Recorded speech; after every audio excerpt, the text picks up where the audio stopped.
Check engine, ABS, or maintenance light on? Take the guesswork out of your warning lights with O'Reilly Veriscan. The service is free and provides a report with solutions verified by ASE certified master technicians. And if you need help, we could recommend a shop for you. Ask for O'Reilly Veriscan today. O'Reilly Auto Parts. AI agents are everywhere, automating tasks and making decisions at machine speed.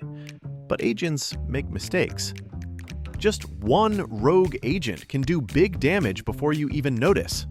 Rubrik Agent Cloud is the only platform that helps you monitor agents, set guardrails, and rewind mistakes, so you can unleash agents, not risk.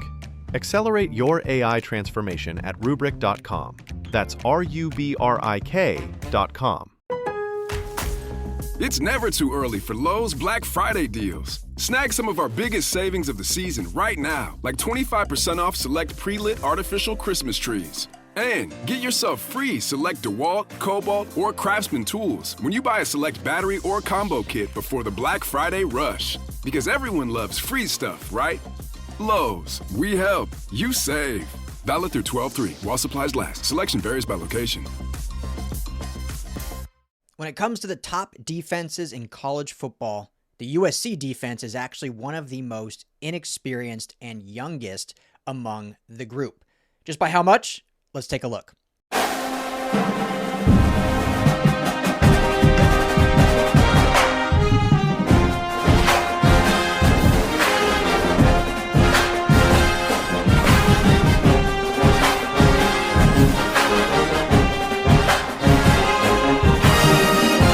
Hey, Trojan family, what's up? Welcome to the USC LAFB show. Here on the LAFB Network, I'm your host, Ryan Dyrud. Oregon week.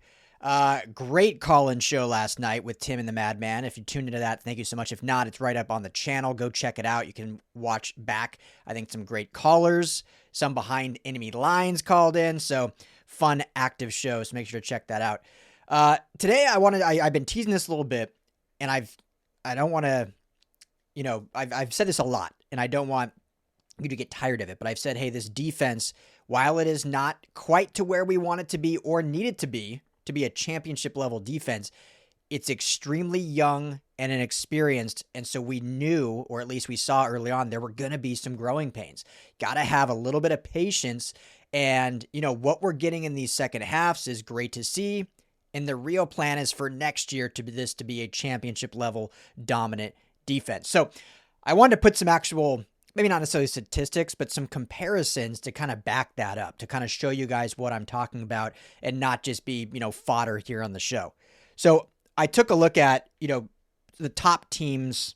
Let's see here. 1, 2, 3, 4, 5, 6 of the top teams. And all those top teams have, I believe a top 15 defense in all of college football, and kind of how their defensive personnel stacks up to USC in terms of experience and youth. Now, to be very honest up front, I obviously did a bunch of research, but I haven't watched every game of these other 6 teams. So obviously some players are interchangeable. Some guys might start due to injury on different games and whatever. So this is really kind of the current depth charts of these teams, or most, the most consistent depth charts, I should say. So, if you're an opposing fan and happen to be watching this, and you see a guy like, well, he hasn't started, or he's not starting right now, there might be a few interchangeable, but you'll get the overall picture here, right? So let's start with USC. And, going with kind of the starting, again, USC rotates a lot of guys, specifically on the defensive line. They haven't had to start as much on the secondary. Now, again, with injuries, unfortunately, they will have to do that against Oregon. We'll see about Ramsey.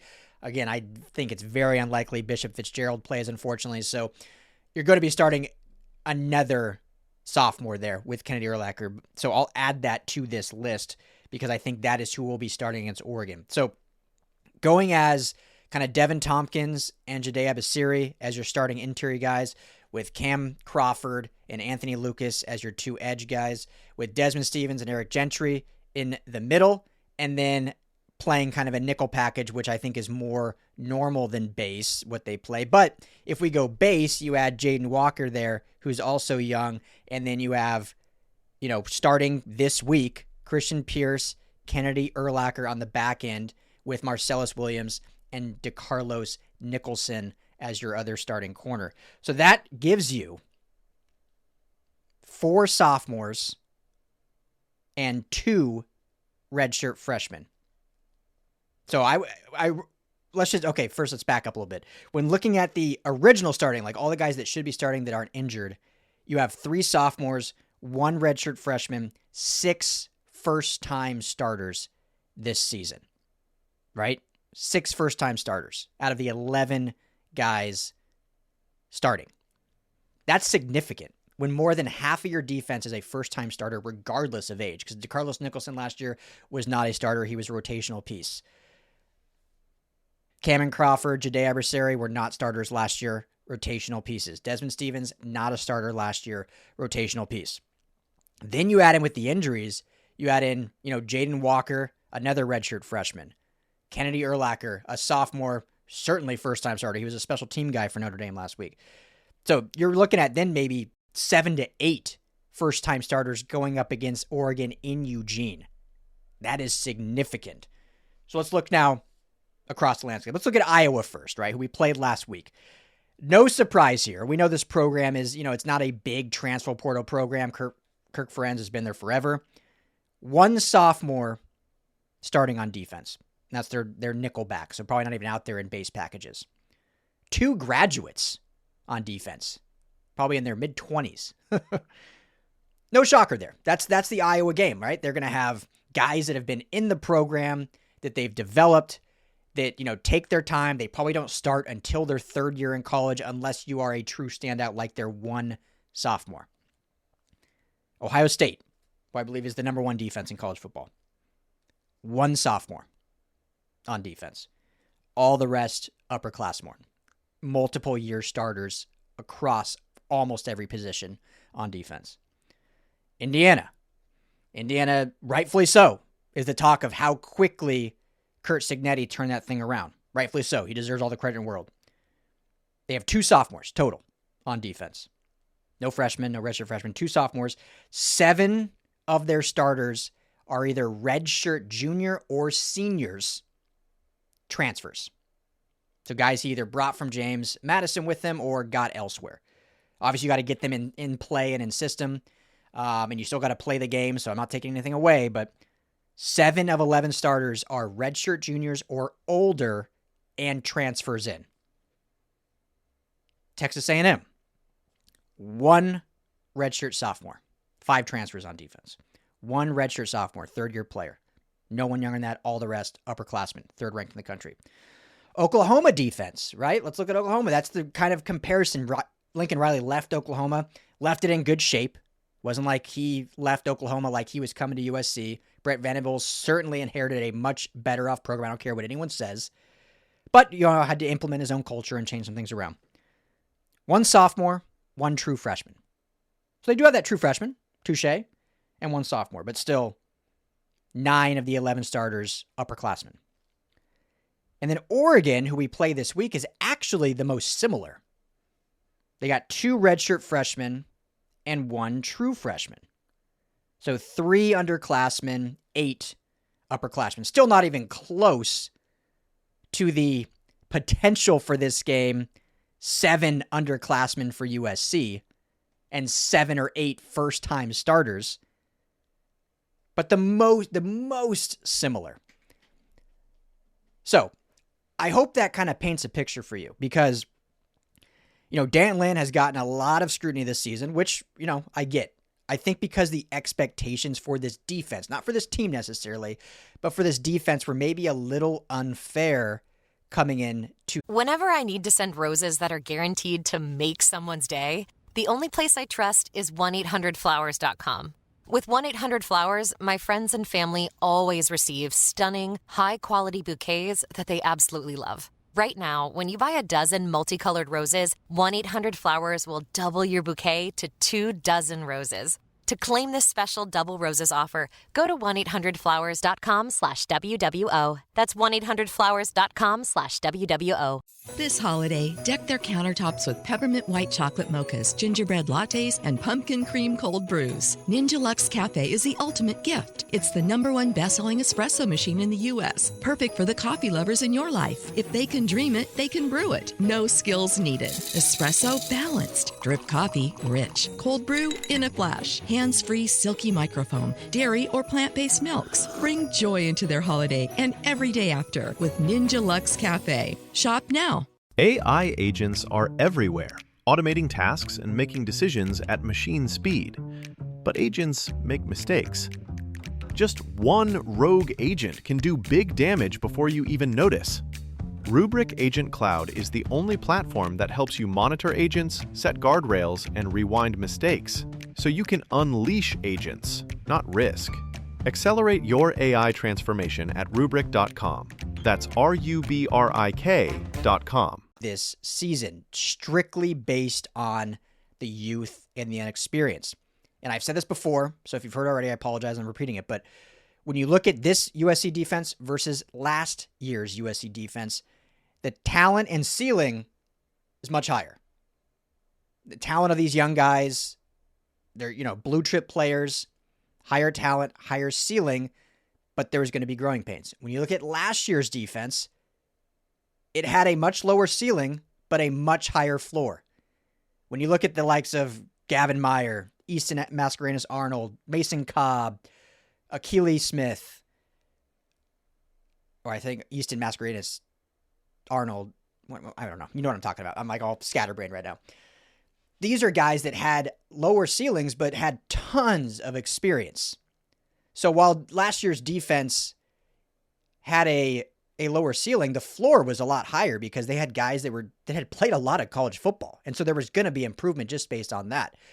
Then you go into this year, you get some transfers, you have some younger guys coming up that we saw as rotational pieces last year. Judea Basari, Cameron Crawford, Desmond Stevens, and we saw some of that lightning in a bottle, that flash. Now they're full-time starters for the first time ever. And there's a lot of them. As you see on this, the good defenses, Ohio State, Indiana, Texas A&M, one underclassman. The rest are all experienced guys that can carry that underclassman if he makes a mistake. When you have 7 underclassmen on the same unit, if one guy makes a mistake, the other guy might be making a mistake too. So I'm not saying this to make any excuses. That's just the reality of where this defense is this year. And I think that is why we've seen somewhat of a regression, but also we've seen what the future can be in these 3 straight second halves. Last week, 0 points. The previous 3 points each shows you where the direction this is headed. Shows you that Dan Lane and this staff is an absolutely phenomenal defensive staff. So for everyone that wanted every first possession to fire Dan Lin, fire the secondary coaches, you've got to see big picture what's going on here and what they're molding and developing and working with.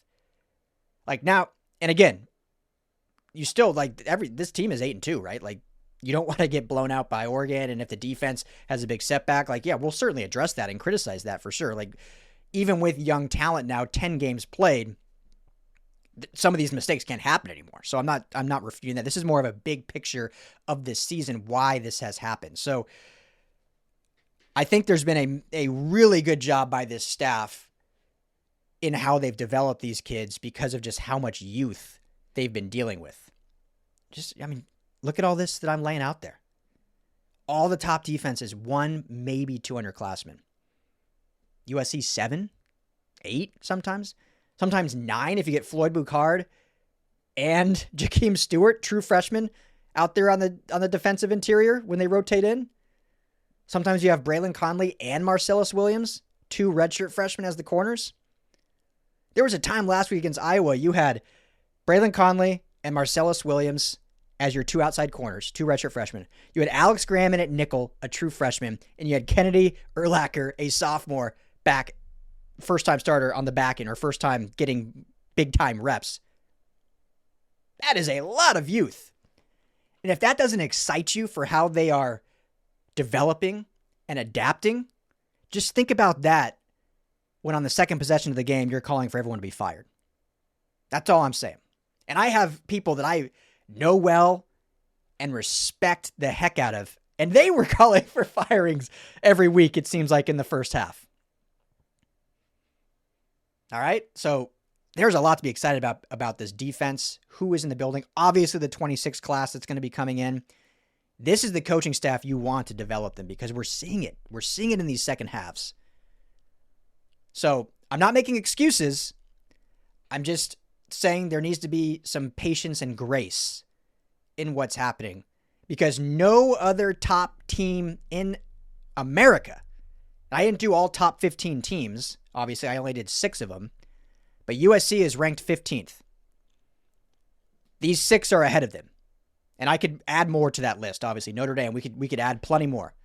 None of them have the youth and inexperience that SC has on defense, and yet USC has a chance to fight their way into the college football playoff. That is coaching, that is culture, and that is skill set that these young kids have that is only going to get better. Only going to get better. So, the future's bright. Be excited. Now, let's see how this unfolds against Oregon. Tim and Madman went deep into their preview, so check that out. I'm going to release another preview tomorrow, and they'll talk about this more tomorrow. But if this USC team can go into the half within 2 scores, I feel good. And that, even if they're down 2 scores. If it gets more than 2, then, I'm not feeling so good. But if they can go into the half, keeping it within 2 scores, the way this team has played in the second half, I feel pretty good. So everyone out there, just know the first half's going to be a roller coaster. Let's not call for firings. And, sometimes you don't need to put everything out on Twitter, myself included. Once we get to the second half, let's see how this team adjusts and adapts. Now, obviously, the next step for this team, specifically the defense, is coming out in the first half and playing like they do in the second half. That is the next step. Joel Klatt said this last year, said it again this week, and I totally agree with him. With this USC program, you go from little losses, which was last year. Little losses, 1-possession games, not quite having the horses to get over the hump, to then you go to little wins. That's what they're this year. They're winning those 1-possession games. Now the step next year is big wins, dominance, blowouts. That's the step next year with this youth, keeping this team intact. So let me know what you guys think in the comments. Did you know that? Is it eye-opening? Is it helpful? But yeah, a lot of youth, a lot of inexperience, a lot of talent. So big things on the horizon. Love Oregon week. Should this be considered a rivalry now? That might be another video. I know, and I agree with most that will say this. I don't think it's a rivalry on the football field yet. I do think it's a rivalry among the fan bases. I don't think how anyone could deny that. The USC Oregon fan bases with recruiting, with social media presence, that is for sure a rivalry. The 2 actual programs, I don't know if that's a rivalry yet, but I would love to see this game scheduled every year. I think this could be one of the games that should be scheduled every year. It's easier for travel, obviously, both West Coast, former Pac-12 teams. You have certain Big Ten matchups that are always every year, besides the big, obviously, Michigan, Ohio State, USC, UCLA will always be one. I think this should be an added one. USC, Oregon every year. Home and away. I think it's a good new rivalry to create, but we'll get into that maybe in another video. Especially seeing how this game goes up in Eugene. So hit that like and subscribe button if you haven't already. We certainly appreciate it. You can become a member right here on the channel. That helps us out. Or you can pop over to LAFBnetwork.com, subscribe there. You'll also get access to our message board, building that up. I've got some new features coming out I'm super pumped about. That's going to be really community focused. Let's try to build this USC community up. Some messaging features, obviously the message board with some intel, profiles, really trying to just building our community up. So check that out.